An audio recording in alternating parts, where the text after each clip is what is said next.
আসসালামু আলাইকুম রহমতুল্লাহ। কিছুদিন আগে ওই যে বিক্রমপুরে এক হুজুর ছিল, এখন সে কারাগারে। অবশ্য ওই উসমান হাদি মারা যাওয়ার পরে যখন আন্দোলন হয়েছিল, সে উস্কানি দিয়েছিল যাতে করে আপনার ডেইলি স্টার, প্রথম আলো অফিস ভাঙচুর করা হয়।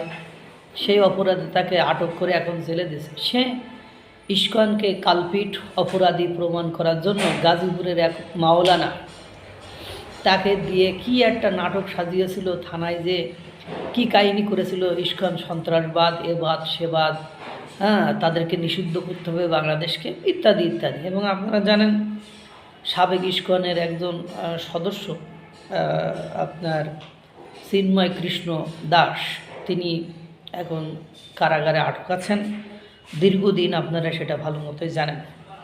কিন্তু আপনারা এটাও হয়তো বা জানেন যে ইস্কনের জন্ম হলো আমেরিকা থেকে।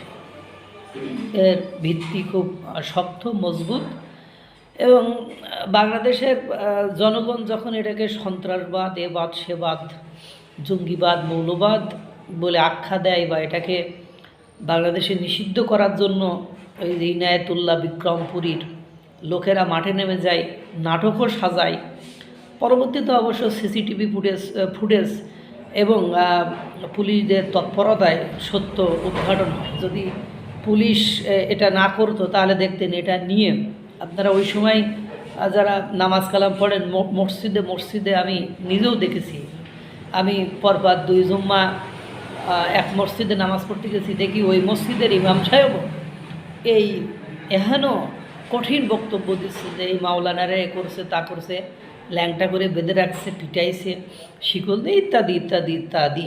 কিন্তু দিন শেষে যে যেটা প্রমাণিত হলো, তাতে করে দেখা গেল সব বানোয়াট, ভুয়া, এবং তাদেরকে ফাঁসানোর জন্যই করা হয়েছে। যাই হোক, এর চেয়ে যে বড়ো কথা, যখন আমরা বাংলাদেশিরা, বাংলাদেশের মুসলমানরা চাচ্ছি যে ইস্কন নিষিদ্ধ হয়ে যাক, এটা রাখা যাবে না, তখন জাতিসংঘে নিয়োগ পেলেন ইস্কনের ব্রহ্মচারী, বিশ্ববিখ্যাত motivational speaker, ISKCON global duty officer, Mumbai Govardhan eco ভিলেজের সম্মানিত ডিরেক্টর এবং ISKCON governing body commissioner Shripad Gauranga Das ব্রহ্মচারী প্রভু, জাতিসংঘের অর্থনৈতিক ও সামাজিক পরিষদ ইসিওএসওসি এর AWWG এ জাতিসংঘের প্রতিনিধি হিসাবে নিযুক্ত হয়েছেন। এই নিযুক্তির পরে তিনি অবশ্য একটা সাক্ষাৎকার দিয়েছেন। সেই সাক্ষাৎকারে লিখেছেন, আমি সম্মানিত বোধ করছি যে আমাকে জাতিসংঘের অর্থনৈতিক ও সামাজিক পরিষদ ইসিওএসওসি AWWG তে জাতিসংঘের প্রতিনিধি হিসেবে নিযুক্ত করা হয়েছে। এই নিয়োগ একটি বিশেষ সুযোগ এবং দায়িত্ববাহী। এই ভূমিকায় আমি বিশ্বব্যাপী সংলাপ, নীতিগত সমর্থন এবং জাতিসংঘের টেকসই উন্নয়ন লক্ষ্যমাত্রা SDG মানে সাস্টেইনেবল ডেভেলপমেন্ট গোল যেটা বলে, এর সাথে সামঞ্জস্যপূর্ণ বহু অংশীদার সহযোগিতায় অর্থপূর্ণ অবদান রাখার জন্য উন্মুখ, বিশেষ করে টেকসই উন্নয়ন, অন্তর্ভুক্তিমূলক প্রবৃদ্ধি এবং আন্তর্জাতিক সহযোগিতার ক্ষেত্রে। তিনি আরও বলেন, আন্তর্জাতিক সহযোগিতার ক্ষেত্রে কথা তিনি বলেছেন, বলেন, আমার উপর আস্থা রাখার জন্য আমি কৃতজ্ঞ এবং পরিমাপযোগ্য দীর্ঘমেয়াদী প্রভাব তৈরি করে এবং উদ্যোগগুলোকে সমর্থন করে বিশ্ব নেতা, নীতি নির্ধারক, নাগরিক সমাজ সংস্থা এবং সহযোগী প্রতিনিধিদের সাথে কাজ করার জন্য উন্মুখ। এই যাত্রায় যারা সমর্থন করেছেন তাদের সকলকে ধন্যবাদ। আমি আরও টেকসই এবং ন্যায়সঙ্গত ভবিষ্যতে অবদান রাখার জন্য পরিষেবা, সহযোগিতা এবং অগ্রসর সমাধানের প্রতি প্রতিশ্রুতিবদ্ধ। এটাই হলো বাস্তবতা।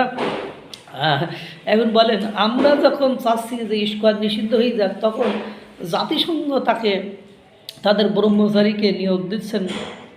বিষয়টা কেমন হয়ে গেল না? এবং আপনারা জানেন তাদের বিরুদ্ধে যতগুলো অভিযোগ আজ পর্যন্ত নিয়ে আসা হয়েছে, সেগুলো অথেন্টিসিটি কতটা এবং সেটার বাস্তবতা কতটা, সেটাও কিন্তু একটা ভাবার বিষয়। পাকিস্তানকে আমি ব্যক্তিগতভাবে দেশ হিসাবে পছন্দ করি না, কিন্তু পাকিস্তান একটা নেতা নওয়াজ শরীফ না সরি পাকিস্তানের তারিক জামিল একজন ইসলামিক বক্তা, ওনার একটা কথা আমার খুব ভালো লাগে এবং আমি চেষ্টা করি যে ওই ধরনের মেন্টালিটি দিয়ে চলার, মেন্টালিটি নিয়ে চলার। এই জন্যই আমি মনে করেন মানে মুসলমান ইসলাম ধর্মের লোক এবং এই বিষয়ে আমি লেখালেখিও করি হয়েও আমি কেন এই ধরনের বক্তব্য দেই তারই একটা সারসংক্ষেপ বলি। তারিক জামিলের একটা কথা ভালো এরকম যে আপনি ইমান মানে এটা নয় বা ইসলাম মানে এটা নয়, ধর্ম মানে এটা নয় যে আপনি মুখে মুখে বললেন জিনা করা মহাপাপ, জিনা করা মহাপাপ মানে এটা, আবার আপনি জিনা করলেন এটা নয়। আবার আপনার ইসলাম মানে এটা, ধর্ম মানে এটা, ইমান মানে এটা যে আপনার জিনার সকল উপকরণ অর্থাৎ অনৈতিক অশ্লীল কাজ করার সমস্ত উপকরণ আপনার সামনে থাকা সত্ত্বেও আপনি নিজেকে সেখান থেকে বিরত রেখেছেন। আপনি মানে ঘুষ খাওয়ার সুযোগ থাকা সত্ত্বেও আপনি ঘুষ খাননি, আপনি ব্যভিচার করার সুযোগ থাকার সত্ত্বেও আপনি ব্যভিচার করেননি, আপনি সন্ত্রাসবাদ হওয়ার সুযোগ থাকা সত্ত্বেও আপনি সন্ত্রাস হননি, আপনি জুলুমবাজ হওয়ার সুযোগ থাকা সত্ত্বেও আপনি জুলুমবাজ হননি, আপনি অন্য ধর্মের লোকেদের উপর নির্যাতন নিপীড়ন করার সুযোগ থাকার পরেও আপনি নির্যাতন নিপীড়ন করেননি। ওখান থেকে নিজেকে নিবৃত করা, আত্মসংযম, নিয়ন্ত্রণ, কন্ট্রোলে রাখার যে শক্তি, ওই শক্তির নাম হলো ইমান, ওই শক্তির নাম ইসলাম, ওই শক্তির নাম ধর্ম, ওই শক্তির নামই মানবিকতা। আমি সেই জন্যই একটু একটা উন্দার আর কি, আমার অঞ্চলের ভাষায় বলে উন্দার মানে এরকম আর কি, যে সবাই যে ধাসে যায় আমি সে ধাসে যাই না, আমি আমার মতো করে নিজেকে গড়ে নিয়েছি। এজন্য অনেক মানে গালিগালাজ খাইতে হয়, কিছু করার নেই। আই হ্যাভ নাথিং টু মানে সে, আমার কিছু বলারও নেই। কারণ কি, যে গালি দিবে ভাই তারই সমস্যা, আমার তো আর সমস্যা না। আমার কথা হলো আমার দ্বারা কেউ নির্যাতিত হোক আমি চাই না, আমার দ্বারা কেউ বঞ্চিত হোক আমি এটা চাই না। আমি চাই যে ওই ভিন্নধর্মী লোকের মধ্যে থেকে আমার ইমানকে মজবুত করতে, এরকম না যে ওই ভিন্নধর্মী মানুষকে নিপীড়ন নির্যাতন করে আমার ধর্মের মহত্ব এটা প্রকাশ করবে।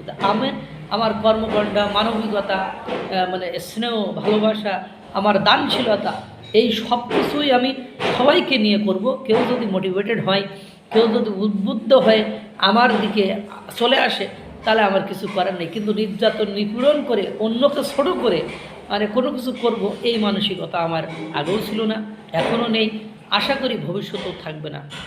দোয়া করবেন আল্লাহ তাআলা সকলকে ভালো রাখুক, সুস্থ রাখুক। আসসালামু আলাইকুম ওয়া রাহমাতুল্লাহ।